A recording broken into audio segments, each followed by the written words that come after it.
People in Lincoln County will decide the future of their historic courthouse this fall. They'll be voting on whether to restore the 130-year-old building in Canton as part of a $50 million bond issue that would also include construction of a county jail. As Perry Groten reports in tonight's Eye on KELOLAND, rendering a verdict on the courthouse could hinge upon its age and a growing population within the county.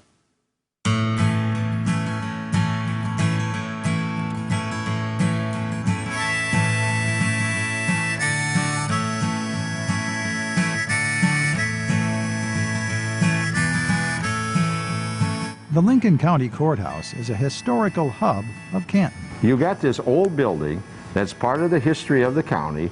It's historical. People love that. The building still displays the structural splendor from the early days of South Dakota frontier justice. But look a little closer in some of the darkened corners, and you'll find signs of time catching up with the courthouse. I don't think it's an ideal facility at all. 12 years ago, the building was renovated when the county added a new courthouse next door. Anytime you attach a brand new building to an old building, you've got to deal with old building problems everywhere. Problems like bats that migrate from the old courthouse into the new one. I've been here for 2.5 years. I've removed a total of 17 bats from this facility. So this is what the attic above the old courthouse. Bat droppings are raising concerns about mold. No one wants to work in an environment where you have bats or you have bat droppings or any of that kind of stuff. We're in a part of the courthouse where few people have been before. This is the attic right above the main courthouse, and rain can often cause roof rot up here, weakening the timbers with water and causing the wood to snap like a toothpick. I don't think any building is completely watertight, but with it being an older building, a very older building, that the water penetration has gotten to some of the old timbers. That water eventually works its way into the courtroom as a result of efforts through the years to divert the flow. It's funny because you can see it's been a problem for a lot of years because they actually have channels hooked to up in the attic to the chimney to guide the water to a bucket.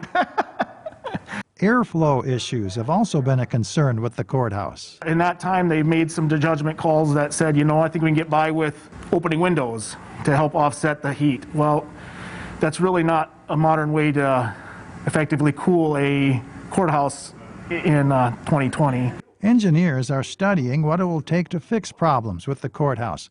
But County Commissioner Jim SCHMIDT says even if voters decide to go ahead with any upgrades, it won't address an overriding need for a bigger facility. Our dilemma is this.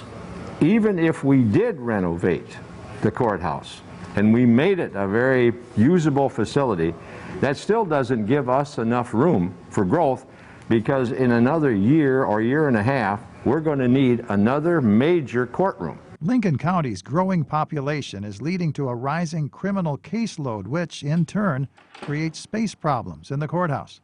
So it will be up to the voters to decide whether to preserve the county's historical past while planning for its future. What my goal is to make it a more comfortable, more usable space for the people that work here and the public. With Eye on KELOLAND, I'm Perry Groten. Air quality test results came in last week showing high levels of mold in the courthouse's attic. It also showed high humidity levels throughout the building due to the ventilation issues. This week, Lincoln County Commission is expected to vote on whether to hire an engineering firm to conduct a structural analysis of the courthouse.